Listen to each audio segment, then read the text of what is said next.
Hey, it's Jeffrey and welcome to today's Devos. This is the second of a 5-part series on Matthew chapter 16 and verse 18, where Jesus says, "And you are Peter, and upon this rock I will build my church." Whenever you hear a teacher say this is a very difficult verse to understand, generally what that means is they don't like what the Bible is saying. And a lot of people are uncomfortable with saying that Peter is the rock upon which the church is built. But let's go back to the beginning with Abraham, whose name was changed to Abraham, and he became the father of all who have faith in God, faith that justifies us. And then you have Jacob, whose name was changed to Israel, and he became the father of 12 tribes.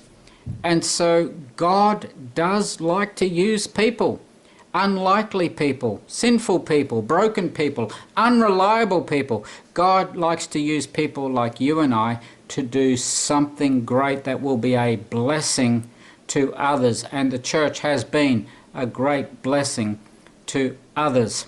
Now let's look at some of the problems that people have. The first thing is that the Catholics teach that Peter was the first pope. And my question to you is this: why is that a problem to God? If God wants to use Peter in a wonderful way, if God wants to use Peter to start something wonderful in the world, well, why can't he? Because after all, God does not have favorites. And then we have the second problem is this, that Peter couldn't read and write. And when you translate his epistles, you can see they were just somebody scribbling down his sermon notes. And a lot of them are incomplete sentences and metaphors that are so mixed up, they are difficult to understand. My question is, why is that a problem to God? And if you are not well educated, why is that a problem to God? He can do something great and wonderful with your life that will bless others. We then look at the fact that Peter was very unreliable. He betrayed Christ, said he didn't know him. He always managed to say the wrong thing. When Jesus filled up his boat with fish, so much fish that the boat nearly sank, his response was, "Lord, go away, because I am a sinful man." That's the wrong thing to say.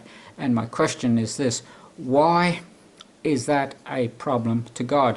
Peter was not a problem to God. And on the day of Pentecost, Peter stood up and he said, "Jesus Christ, whom you have crucified, is risen from the grave, and turn to him and he will save you and give you a place in heaven." And that was the start of a movement that has changed the world and is changing the world today.